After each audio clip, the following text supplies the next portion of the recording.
అదృష్టం ఎప్పుడు ఎవరి తలుపు తడుతుందో ఎవ్వరూ చెప్పలేరు. కొందరికి మట్టి తవ్వుతూ ఉండగా లంకె బిందెలు దొరుకుతాయి.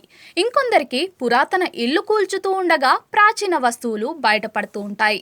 ఇక ఇలాంటి చిత్ర విచిత్రమైన సంఘటనలకు సంబంధించిన వీడియోలు సోషల్ మీడియాలో తెగ చక్కర్లు కొడుతూ ఉంటాయి.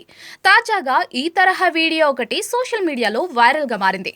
అందులో ఓ వ్యక్తికి అనుకోని అదృష్టం అనూహ్యంగా అతడి తలుపు తట్టింది. వైరల్ అవుతున్న వీడియో ప్రకారం ఓ వ్యక్తి తన దగ్గరున్న సుత్తితో బండరాలను పగలగొడుతూ ఉంటాడు. ఓ పెద్ద బండరాయి, ఆ తర్వాత మరో రాయి, ఇలా ఒక్కొక్క దానిని పూర్తిగా బద్దలు కొట్టి మొత్తం ముక్కలుగా చేసి పెకిలిస్తాడు. ఇక ఆ రాయి కింద ఉన్న మట్టిని తొలగిస్తూ ఉండగా అక్కడ ఏదో ఉన్నట్టు అనుమానాస్పదంగా కనిపిస్తుంది. ఏంటని చూడగా అదొక పెద్ద వజ్రంలా అనిపిస్తుంది. పరిశీలించగా అది మెరుస్తూ ఉంటుంది. ఈ వీడియో ప్రస్తుతం నెట్టింట చక్కర్లు కొడుతోంది. దీనిపై నెటిజన్లు వరుసపెట్టి కమెంట్స్తో హోరెత్తిస్తున్నారు. కొందరు భిన్నాభిప్రాయాలను వ్యక్తం చేస్తున్నారు. అదృష్టం అంటే ఇతడిదే బాసు అని కొందరు కమెంట్ చేస్తే, ఇదంతా కావాలనే ప్లాన్ చేసింది అని మరికొందరు కమెంట్స్ చేస్తున్నారు. లేట్ ఎందుకు, దీనిపై మీరు కూడా ఓ లుక్ వేయండి.